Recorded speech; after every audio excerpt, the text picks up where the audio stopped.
In our time together today, what I'd like to do real quick is talk about your last homework assignment and kind of work through some of the elements of that together to make sure that we're all on the same page moving forward, clarify some things that represented elements that were commonly missed by people, take care of any questions you have about that, and then transition to our next discussion, which actually has some relationship to your last homework assignment, which is talking about the ABAP dictionary. And then perchance, if we get that wrapped up, our next stop after that is starting to talk in more detail about working with databases in ABAP. So kind of a full set of things for us to take on for today. But I do want to start with this discussion of our last homework. And as we go through this, I'm happy to entertain questions as we go along. There were 3 programs that you were asked to write. And for the sake of the moment, I'd like for us to focus on the second of those programs because in all likelihood, if you missed things in program 2, you might have missed those same things in program 1 and program 3. So we can talk about a lot of the issues just in regards to talking about that one program.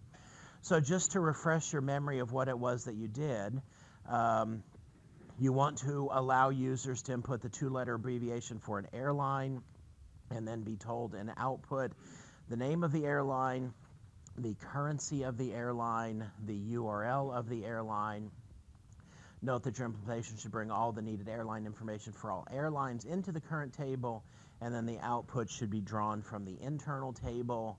And then I make this reference to something that we talked about at the end of our time last week, which is this thought of if we develop our solution correctly, you should find that the user's input makes the job of picking the desired airline easy. That was a bit of a hint to you to hopefully cause you to think about whether or not you observe anything like that in your program, and if not, to try and figure out what the problem is. This program leverages the fact that you already know from program number 1 that the database table that has this airline information in it is this SCAR table. And one of the things where people seem to have kind of gone awry relates to something that we talked about last time, but apparently is worth repeating, which is anytime we work with data coming from a database table, it is of critical importance that we look at that database table because it has a lot of information that we need to mirror in our program. So I'm going to go to the ABAP dictionary, transaction SE11, and enter the name of the database table, which is SCAR, and indicate that I would like to display the information. Now there are 2 critical pieces of information that I need to pull from this screen right here. One of them is the name of the fields, and you can see that the airline code, the name of the airline, the currency of the airline, and the URL are all in this database table, and you can see the field names, CARRID for the airline code, CAR name for the airline name, CUR code for the currency, and then URL for the URL. We need to use those exact names as the names of the fields in our structure so that when we create an internal table based on that structure, it matches up exactly with what we see in the database table. So even though I'll come back and add some code in front of this, a good place for me to start is by creating this structure that will be the basis of my internal table. And so I will begin a type statement, begin of, and I'm just going to call this AL info type for airline info type. And then, as I was just saying, the fields, we know we need a car name field, we need a CURID field, we need a CUR code field, and we need a URL field. And then ultimately that will be the end of my AL info underscore type. Now I haven't filled out everything here obviously, but the key first point is my names have to match the database fields exactly. The second thing that has to match exactly is the types. There has to be a one-to-one exact match between the types, which means that we actually have two choices, one of which I don't know that we've talked about, but the other that we definitely did is this column right here is all the data types. So what I like to do a lot of times is I'll just take a screenshot of this screen and then go back to my editor so I have that as a reference for typing. And so I could make the type of caret s underscore car underscore ID and then continue that with the other types that you see there.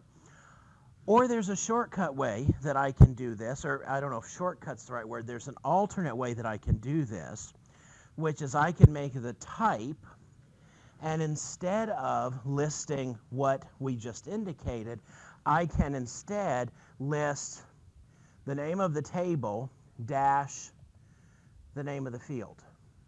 And that will create a type that matches up exactly with, in this case, scar car name.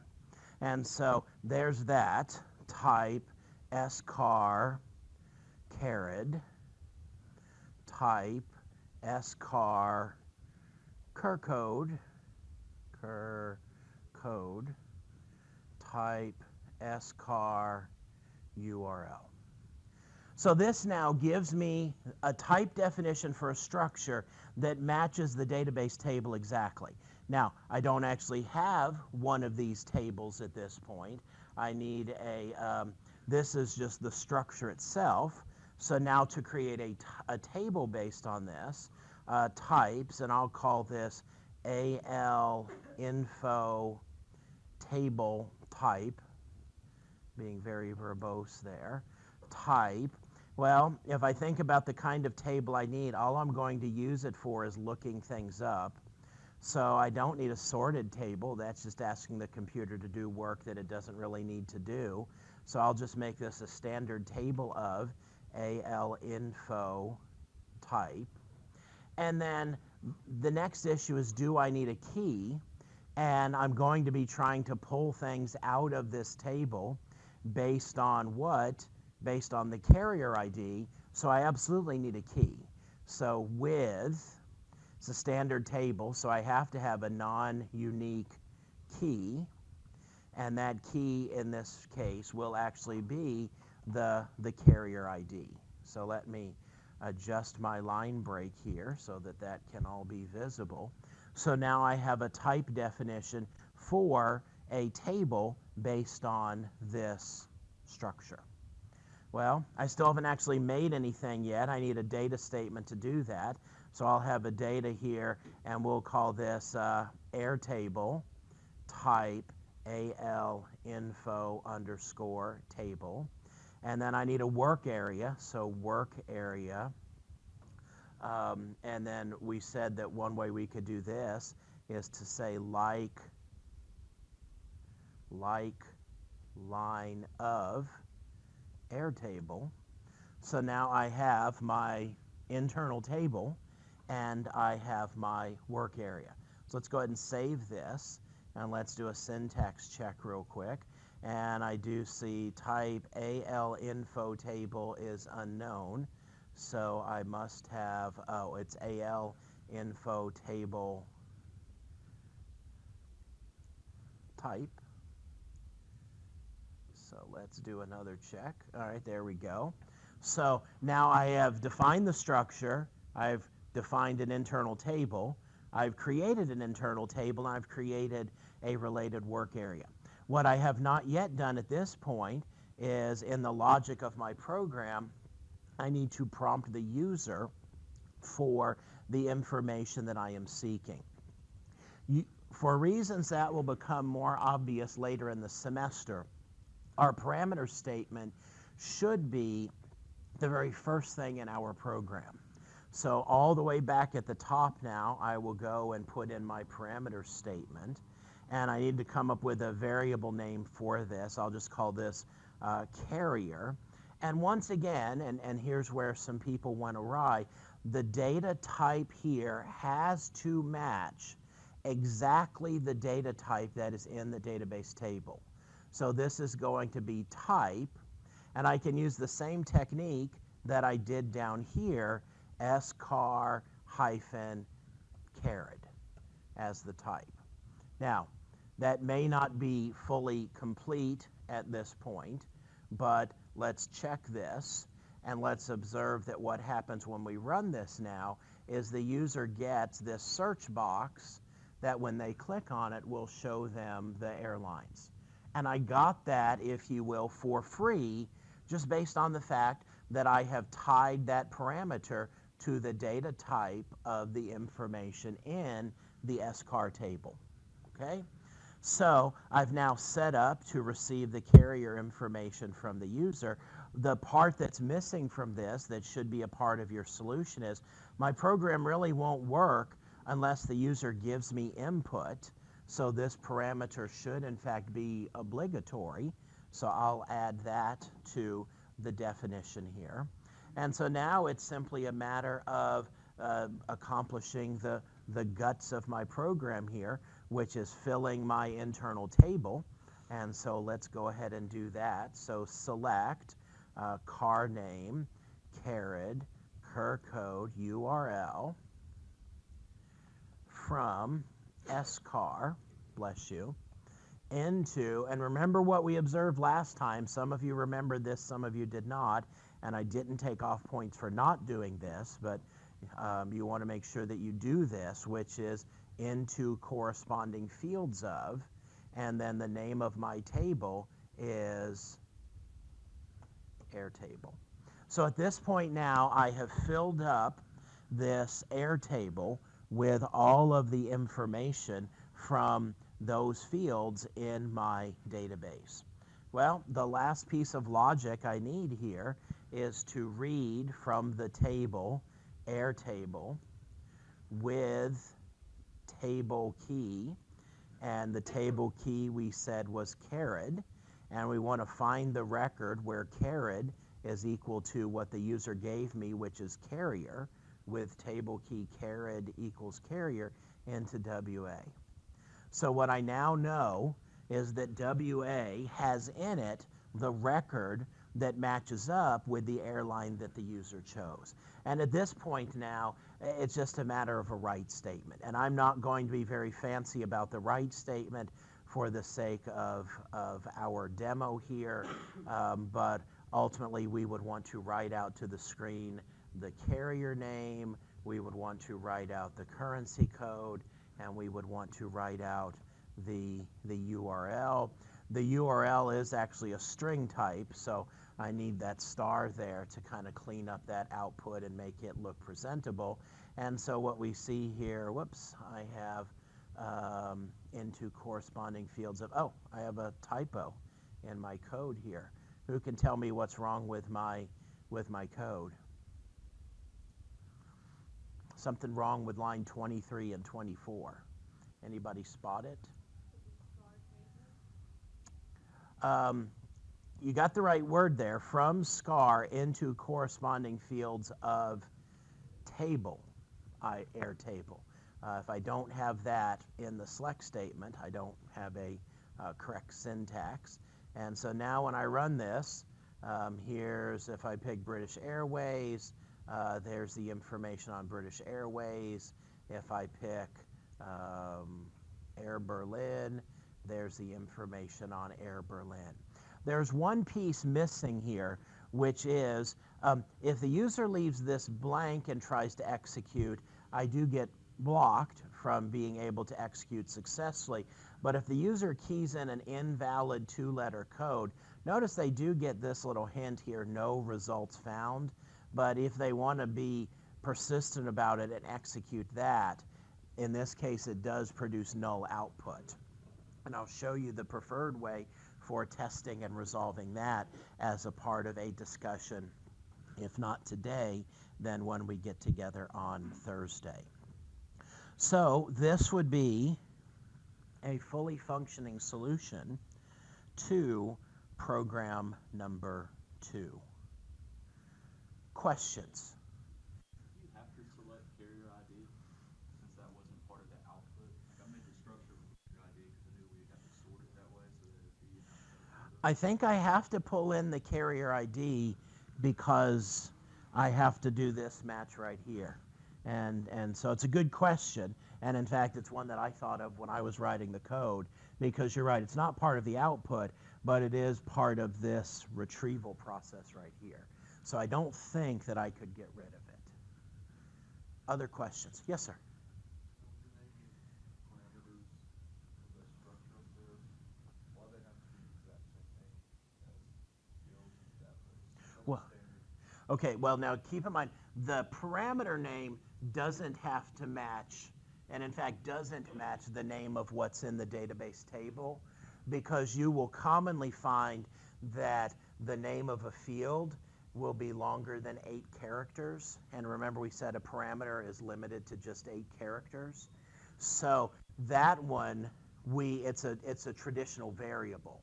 So the type has to match the type, but the name can in fact be something different, for the same reason that I get to pick the name for my database table, or I get to pick the name of my internal table on my own.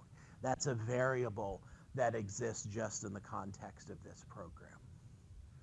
Okay? So with the structure types then,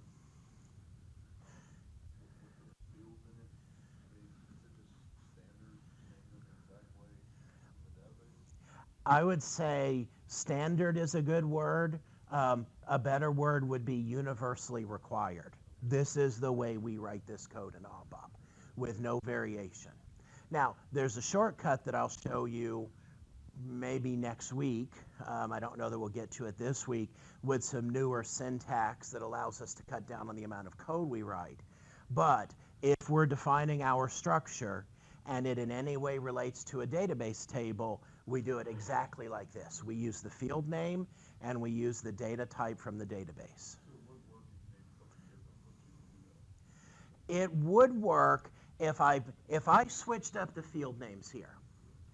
Then first of all, I can't do into corresponding fields of, which means that now I'm relying on the fact that the design of the database table will never change, and the order of those fields will come back to me in the same order that I'm anticipating. And that's kind of a little bit too much of a assumption built on an assumption.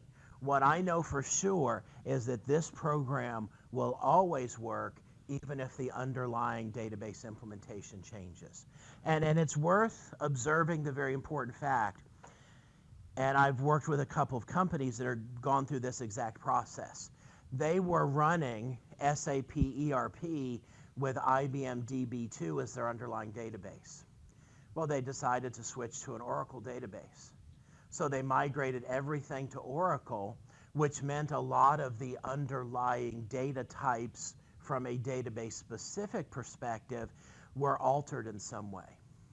But that didn't alter the ABAP code if the ABAP code was written properly, because all of that becomes transparent and handled by the ABAP engine.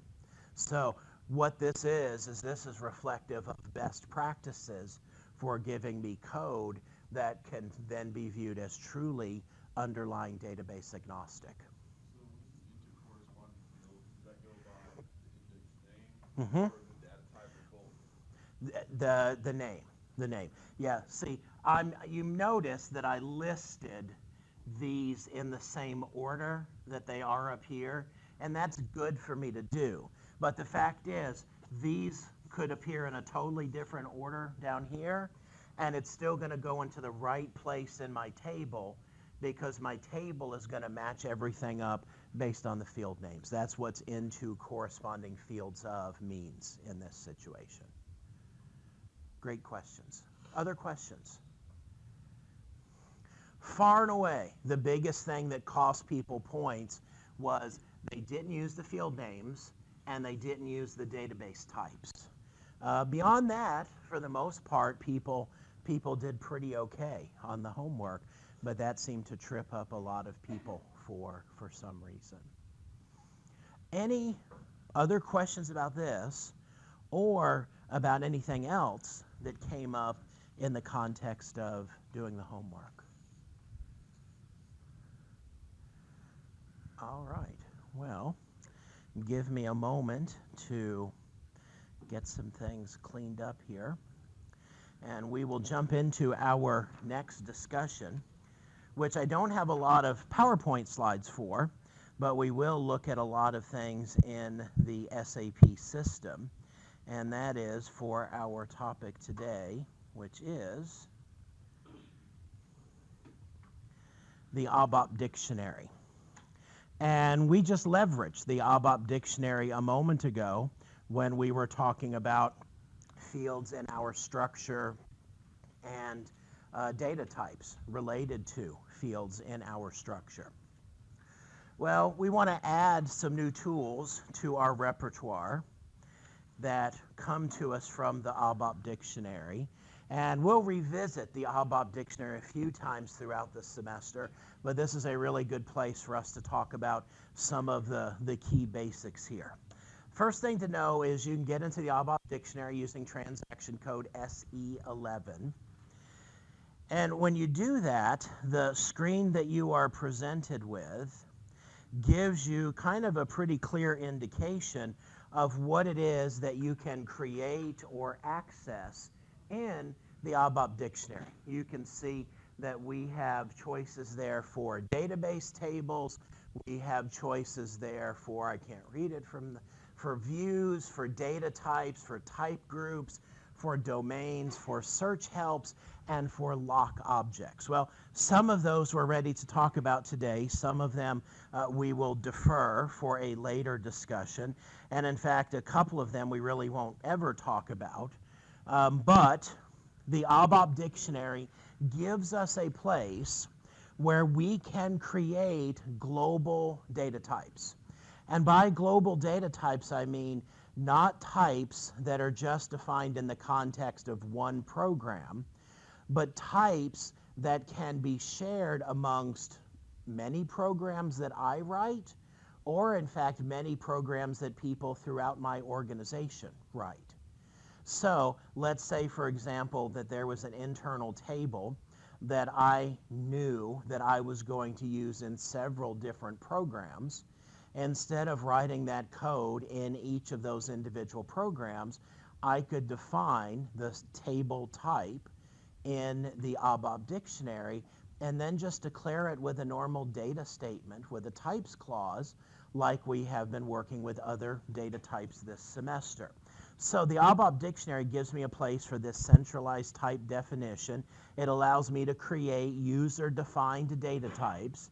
So the fact is, there are already defined system data types in the ABAP dictionary, but I can add to it. If I want to define my own internal table, if I want to define my own database table, if I want to create indexes, if I want to create views, all of that happens in the ABAP dictionary. So there's a lot of stuff that we leverage from the ABAP dictionary, including things like definitions of services that support program development. And by that I mean things that you probably talked about in your database course, but I don't know that you've ever actually used in your programming, which is things like database table locking and releasing, semaphores and things of that sort. We can define that for use in our program in the ABAP dictionary.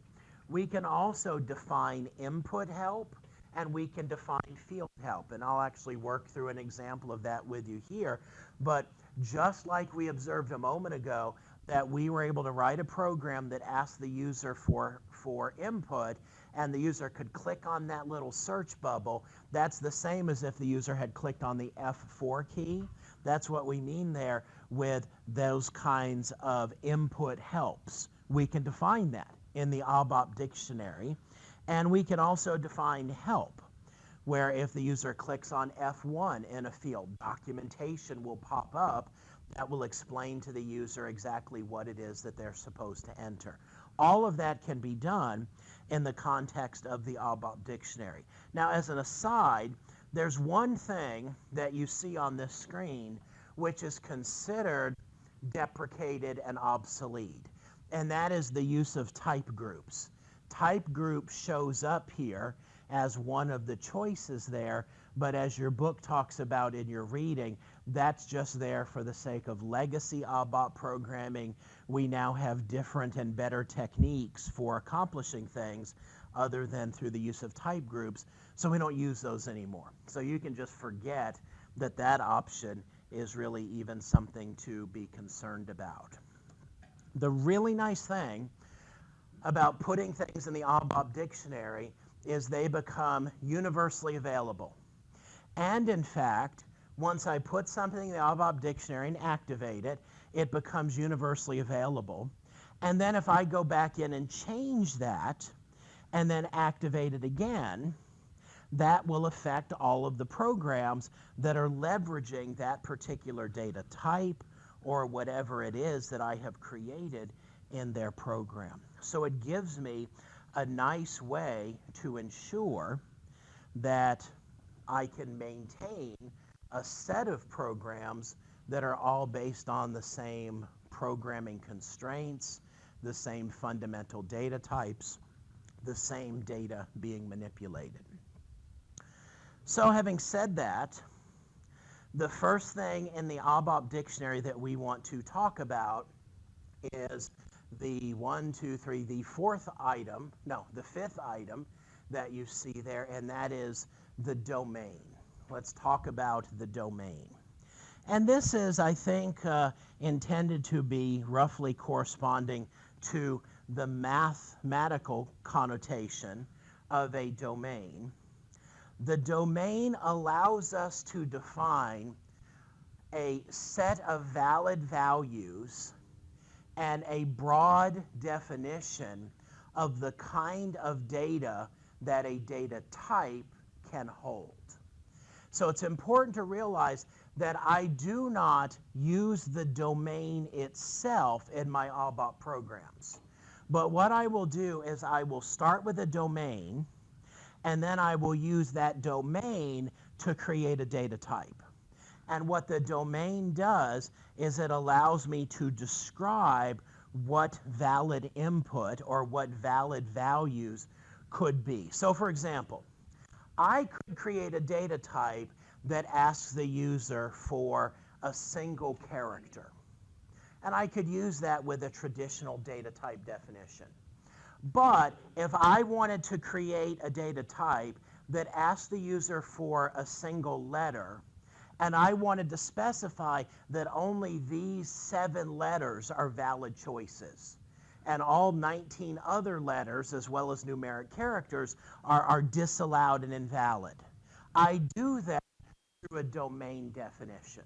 So a domain definition allows me to lock down very tightly acceptable values for a data type. Now, when I create these domain definitions, there are 24 kind of general data specifications that I can use and build up from. So basically, these 24 general data specifications are going to be things like, this is a number, this is a character string, this is specifically char, tells me, okay, this is going to be something that is going to be character related. And it can be up to 255 characters long.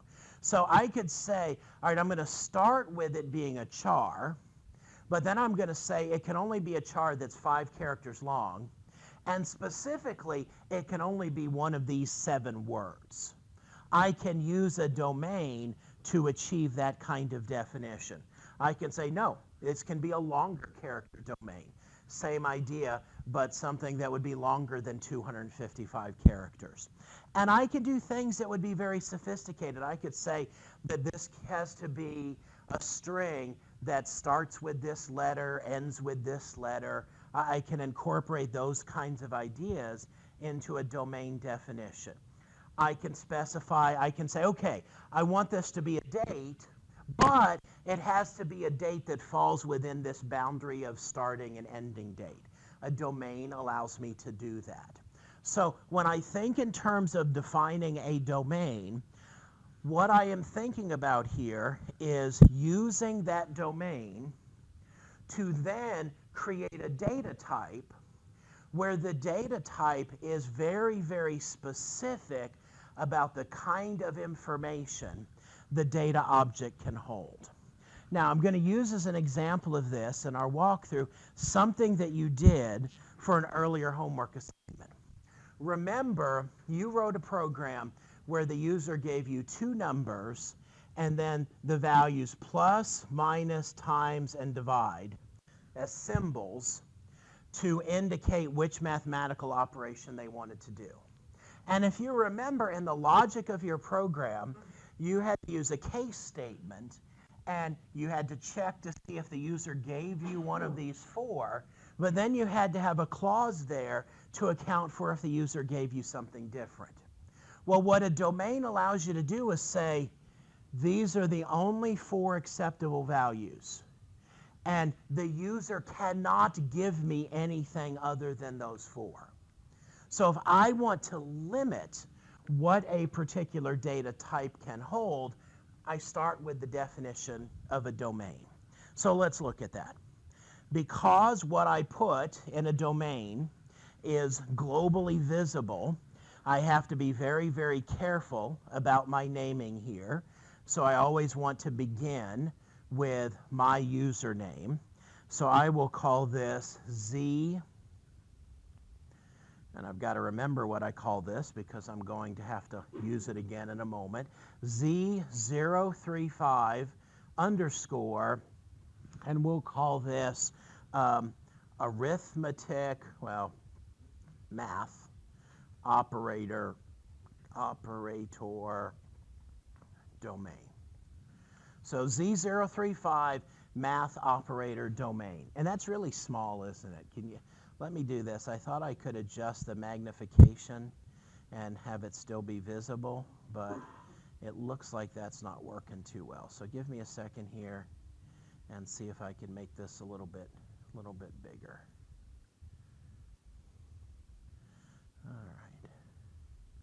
All right, there we go. So there's 035 math operator domain, and that hasn't been created before. So my option here is create. Object name, oh, notice what I did here? I typed down here, but my radio button is still checked up here. So I do have to come down here and match those up, obviously. And so now I say create, and I'm presented with everything that's in the ABAP dictionary is fill in the blank kind of things. So the short description here, I'm going to call these math operators for add, subtract, multiply, and divide. And the base data type, notice I have these choices to work with here. And you can kind of scan through this. We won't necessarily use all of these, but the one that I want here is this is going to be really, really simple character data. So this is going to be a character string, and I know it's going to just be one character long. Decimal places doesn't apply because this isn't a number. My output length when I write this is going to be just one character long. I don't have plus and minus signs, and case sensitivity isn't really an issue here.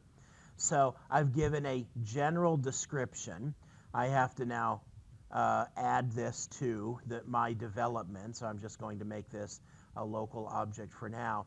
But the key thing is, once I've filled in everything on this first tab, notice this tab right here, value range. And I have a few different ways that I can now define acceptable values. I could just type in however many value choices there are, or if this is something like an alphabetic or numeric interval, I could describe upper and lower limits of the interval. But in this case, we don't have that, so I can do this. Plus is a valid value, minus is a valid value, times is a valid value, and divide. And I'll come back and add a short description, addition, subtraction, multiplication, and division. And I will save this, and I will activate this, and I now have created a domain that all the domain does is describe this idea of a Z035 math operator domain only allows those 4 symbols to be a part of that particular thing that's built on the domain. So once I create a domain, I now follow it with the definition of a data type. And so let's talk about data types for a second. I can create 3 different data types. I can create a data element data type, which would be something like an integer, a float, a date, a singular data element capable of holding one piece of information. I could create a structure data type, and I could create a table, which is an internal table. So we've talked about all 3 of those, and so the question becomes the domain that I just defined, what does it match up to? Well, it matches up to an individual data element. So I go back to the main screen, and now I want to create a data type. And once again, I have to follow my naming convention, so Z035 underscore, and I'm going to call this math type. And then I'm going to hit create. And it asks me, okay, this Z035 math type, is it a data element? Is it a structure? Is it a table type? The same list I just gave you on the PowerPoint slide. And we observe this is a data element, so I click on the check mark. Now notice, I can create my own data type, and I can do it by just putting in a general description of the data type, or I can leverage a domain definition, which is what we just did. So first of all, I have to give this a description. So I'm just going to call this math operators. And my domain here, if I remembered it, I could just type it. But if I come out here to search for it, which is the best way to make sure I don't mistype something, and I can do this. I know that any domain that I create is going to begin Z035. So I'll put Z035 star for domain and hit the check mark, and it shows me that this is the only one I've created. There's my singular domain that's out there. So I will double click on this, and I'm not done yet, but I'll go ahead and save this. And you'll notice when I go to save it, I get this little piece of information, maintain field labels. So I'm going to have to do that, but as far as the information that has to go on this particular field or this particular tab on the screen, I'm done. Field labels have to do with things like when you ask the user to put this in by way of a parameter statement, how will you describe this? Remember before how we used to go into the text pool and make the adjustment of the user prompting? Well, maybe what I want the user prompting here to be is I just want to use the word operator. So what I can do is I can come over here and say I want the text label for this to be operator. And if I ever have to describe this with shorter length strings, I could put a value there for short and medium, but as long as I define these two, I think I'm going to be fine. So notice I've saved this, and I'll show you how this gets used in a moment. And so I'm done with the definition of my new data type. And so I'm going to do 2 things. First thing is, got to activate this, so I activate it, object activated, and now I'm going to go back to an ABAP program, and I'm just going to reuse some code here. I'm going to say for parameters, my var type Z035 dash, and what did I call this guy? I called it a math type. Math type. Okay, so I'm going to save this, and I'm going to execute this. And, oh, it's not Z035 dash, it's Z035 underscore math type. So notice now, when my program appears, I've got that little search there, and notice what it shows. There's my things that I said were the 4 valid choices, and there's the little text description that I put next to them. Now, let's observe a couple of other interesting things. If I go back to my program, I'm going to add a line here that just says, write out to the screen my var. Okay, so if I save this and we run this, and the user picks multiplication and we execute, it shows me the multiplication symbol. Okay, nothing earth-shattering there. But what happens if the user leaves it blank and they execute? I get no output. How do I solve that problem? Obligatory. Okay, so if I come back now and put an obligatory, I've solved that.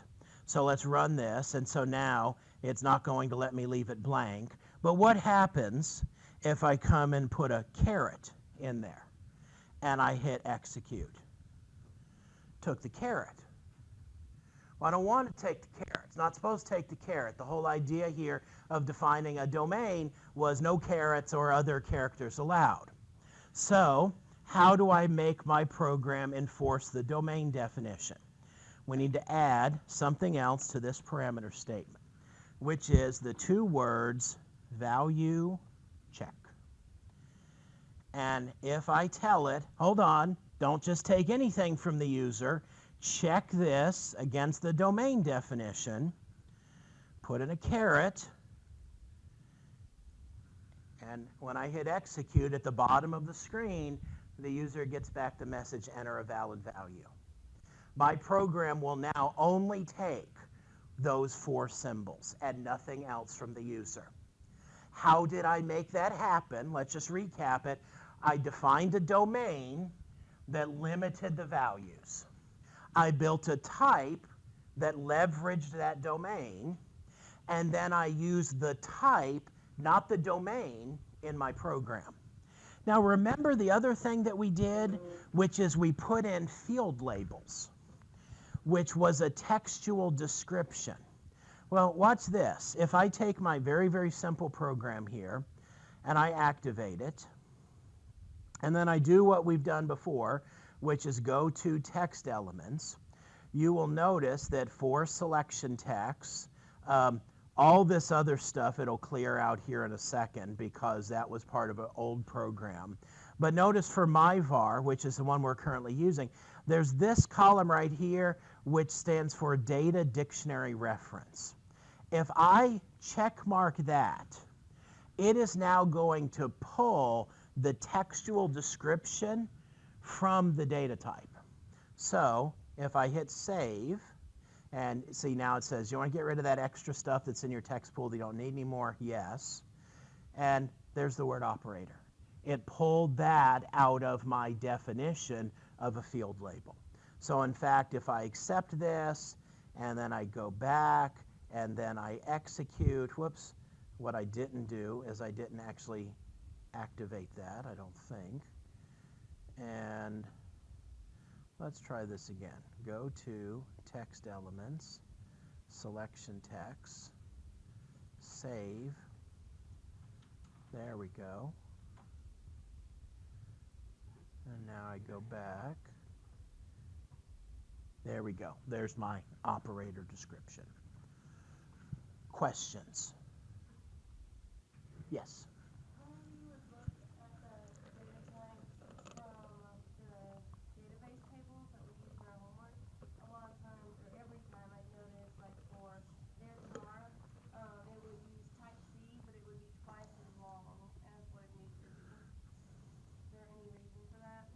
I think that's probably just that particular set of tables and the way they were designed. I can't give you a good reason for that, no.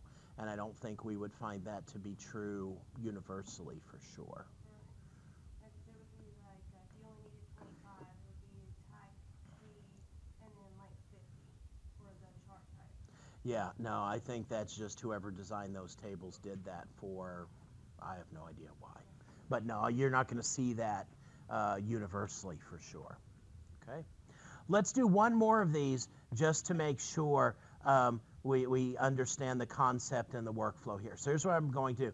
Remember, if we want to control the domain of valid values, I do that with a domain. And so let's say, for example, I want to write a program that one of the things in it is going to ask the user for a valid room number in this building.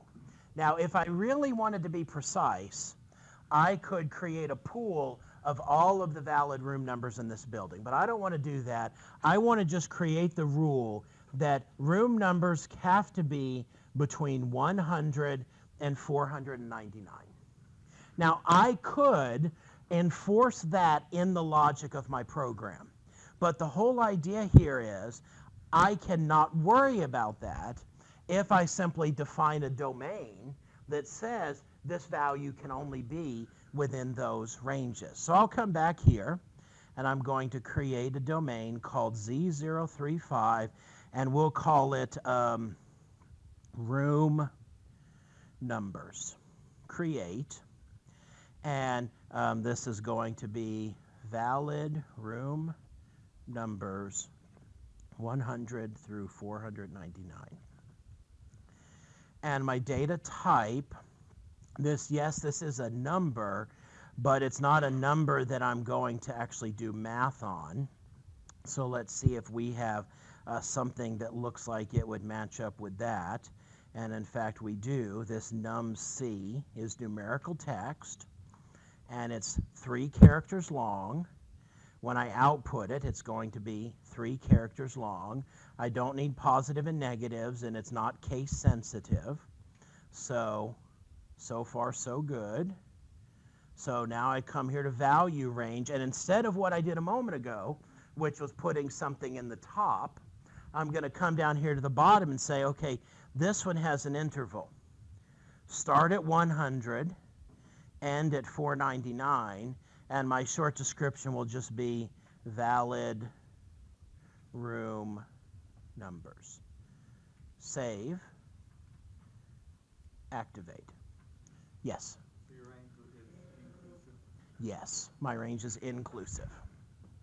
So I've now defined that. We need to remember the name of that domain, or we'll search for it here in a second. So now I'm going to create a data type, and this will be Z035, and we'll call this Nick's Hall Room Type, and create. And it's a single data element, and the domain, I'll look it up just to be sure, Z035 star. And there's the 2 that I've created, so I want the room numbers one. And so if I go to save it, there's 2 things I have to do. I have to give this a description, Nick's Hall Room Numbers. And if I go to save it again, it's going to tell me maintain my field labels. So I go over here to the field labels tab, and I just have to come up with descriptions here. A heading for this would be room number. Room number. And by the way, you'll notice to the left of this, the length, I could type in how many characters that is, or just when I save it, it's going to automatically count it for me. So I'll rely on that. Activate this. And so now I have this Z035 Nick's Hall Room Type. So I'll come back here, Z035 Nick's Hall Room Type, save, execute. Notice here, I still have the search box. Notice it already gave me room number, updated that without me having to do anything else.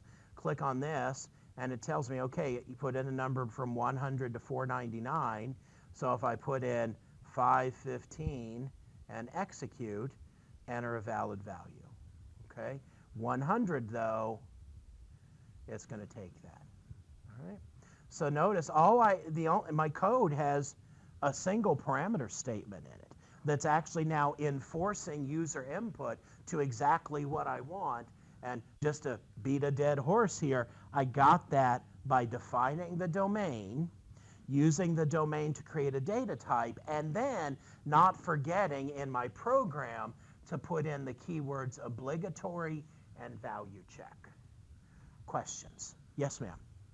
For your type, you use num-c instead of n. Is that so it wouldn't have the extra padded zeros or in front of I it? could have used a number here. In my mind, I thought, well, I'm not going to add, subtract, multiply, divide room numbers, so a numeric string was probably the best description of how the data was going to be used. So isn't that the same as n? It's a numeric string even if you math it? It is in the context of my program, but if I come back, let's look at this in the context of the domain. And notice now, what I'm going to do here is instead of create, I'm going to click on change. Okay, so this right here for foundational data type, I don't think, notice I don't have a data type here called n. I have to pick one of these 31 when I'm working in the context of the domain. Okay, so yeah, what we called n before is the exact same thing as what's called num-c here. Why they call them two different things, I have no clue. Yes? Now, I noticed that like a lot of these are very program specific. So the variable is program specific. Is it still good practice to make it a global variable? It really depends on the context of what it is that we're doing. For example, if I knew that it was universally true that at ETSU all room numbers were only 3 digits long, and that was a universal rule, then using a domain and a data type to enforce that is actually pretty good practice. What the value of this is if I come back here now and at some point in the future somebody says, we need to change this up a little bit, and valid room numbers now can go from 100 to 4,999, which means now I need to allow for 4 characters here, and I need to come back here and up my range, and notice it already now has changed it from 100 to 4,999, which I'm having trouble typing. Now, once I save and activate this, warning occurred, so let's take a look at the warning here. Oh, output length is now no good anymore because I defined an output length of 3 characters, and it's a 4-character long, so it has prompted me that. So now what I should see is now universally every program that leveraged this has now just been updated to this as a new valid set of values. So if that makes sense in the context of the way I write programs in my organization, this can be a very, very useful thing for me. But you're right, I wouldn't want to do this every time I need a variable in my program. I'm not in any way suggesting that we'll make frequent heavy usage of this throughout the semester, but rather we'll use it when it can be a good tool in the context of something we're trying to do. And let's go back. I have discovered with our system, due to the way it's configured, sometimes it actually takes a while for new values to populate through. But you do in fact see now, I didn't change my program at all. Matter of fact, yeah, all I did was just rerun it, and now it's set up to look for this new range of values. So what's really, really nice about this is it does give me a way to leverage making one change in a central location and having it automatically populate out. Now, I do have tools that can help me with this. For example, here at the top, I have a button here called Where Used List. And notice I'm in my domain. Let me do this instead. Let me go to my data type. And notice out here, even on the main screen, Where Used List. So if I said to myself, I created the Z035 Nix Hall room type, is anybody actually even using it? I click on Where Used List, and it's going to ask me, okay, what do you want me to look for? Do you want me to look at table fields, structure fields? And just for the sake of completeness, I'm going to say look everywhere and see what you can find. And I run this, and it's going to take a little while because it's kind of looking everywhere for any possible place this could have been, which could have been in a field definition, it could be in a database table definition, it could be everywhere, and it only found one program that was using it. So this is a good double check before I change anything in the data dictionary if I want to look and make sure I'm not disrupting anything inadvertently. This gives me an easy way to find that. Questions? This is only in your client, though, when we talk about it. This is only in my client, that is correct. But that would mean that it would be valid for everybody in this class, everybody that's in this client. But I put this in a package, which means it can be transported to other clients. And in fact, commonly would be. This would be an example of something where I might write a program and also define several types to go with that in the dictionary. All of that would get loaded up in that package and then ultimately transported to another system when I'm finished. Okay. Now, we've shown you quickly how to use the ABAP dictionary to create a single data element. Let's talk about if we would want to create a structure. And so I'm going to stick with this idea of rooms in Nix Hall, but I'm going to create here a data type called Nix Hall Room Struct. And we'll just kind of create it together off the top of our head. I'm going to say create, and this is going to be a structure. And all I have to do here is, you notice my screen has changed a little, but it's actually pretty straightforward. I need to give it a description first. I'm going to say Nix Hall Room Information. And I'm creating a structure. And now on this screen, we're calling this a component, whereas we would typically before have called this a field. And so I'm going to have this be a number, which would be like 122, 187. This is going, so one of the fields in my structure is going to be number, floor, and then I'll put owner. Owner, yes. And the typing method here, we will get to references later on in the semester. We'll use those in object-oriented programming. But I can say types, types, types. And there are now two different ways that I can type these fields. I could come over here and put in something else that's in the ABAP dictionary. I could, for example, come over here and component type, and I could say, okay, search for a database type. So that's going to be search for data elements. And let's see, 0035. Let's see if I've got anything out there. Z035 star. And there's my Nix Hall room type, which is the number. So I could make that my data type. Or for floor, that's just going to be the numbers 1, 2, 3, and 4. I could create a domain and all that other stuff. But for the sake of being simple right now, I just want to define this in a more simplistic way of defining a data type. How do I do that? Well, I can define types one of two ways. I can put something in this box under component type, or I can put stuff in the 3 columns to the right of it. Now you look at those 3 columns to the right of it and you say, they appear to be grayed out. I can't put anything in them. How do I solve that? This button right here called predefined types just toggles back and forth between the left side being editable and the right side being editable. So if I say that floor is going to be a num-c, and it's going to have a length of 1. Now, I haven't limited it to just the numbers 1 through 4, which might point to the fact of I'd be better off here leveraging a domain and so on. But this is, I'm just illustrating, this is another way that I could define this. And it's always good to put a description here. This is floor that room is on.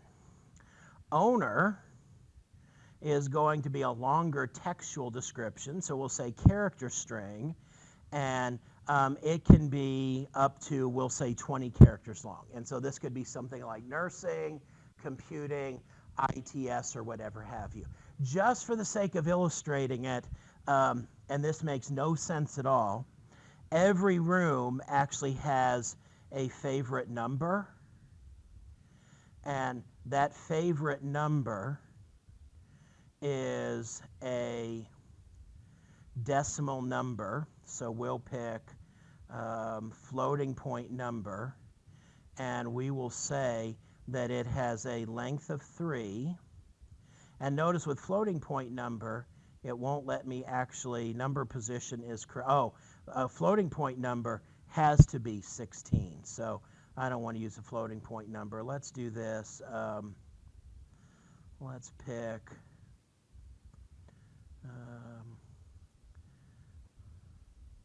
counter or amount field with comma. Let's see, let's use dec instead. And this is going to be 3 digits long with one of those being a decimal value.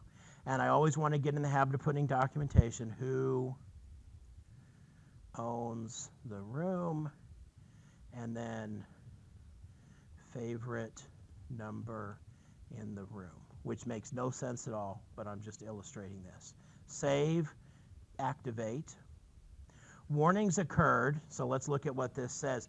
Enhancement category missing, field name number is reserved, although it'll let me get away with that. These are all warnings. I could just ignore this. And in fact, enhancement category just is something over here. Where's my enhancement category? Oh, enhancement category.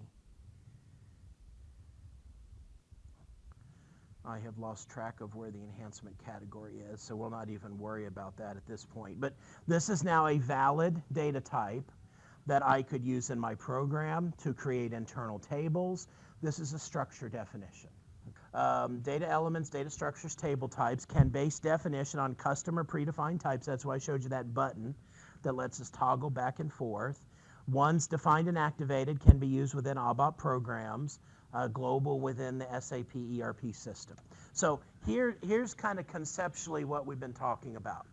I can create a domain, but notice domains can't be used in my ABAP programs. So I can create a domain, and then I can create a data element, what we typically call a data type, that's based on the domain. And then I can use that data element in my ABAP program. Once I create a data element, I could use it as the basis of defining a structure. I could use it as the basis of defining an internal table. I could use it as the basis of defining a database table, which we haven't actually talked about yet. And in fact, once I create a structure could be used to define an internal table. A structure could be used as a part of a database table. So we have this kind of interrelation of everything that's in the ABAP dictionary. But the biggest things to make sure you understand and not get confused about is I can't use the domain in my program. I have to use the domain as the basis of creating these other things. And then once I create these other things, they're universal if they're in the ABAP dictionary and can be used throughout various development that is done in the overall client. Creating internal tables, specify the line type. Generally, this is a structure.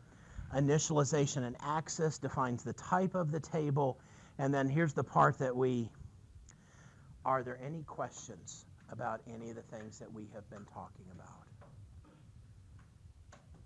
All right, our next topic is database. We have 5 minutes left in class. I don't think it makes sense for us to jump into that.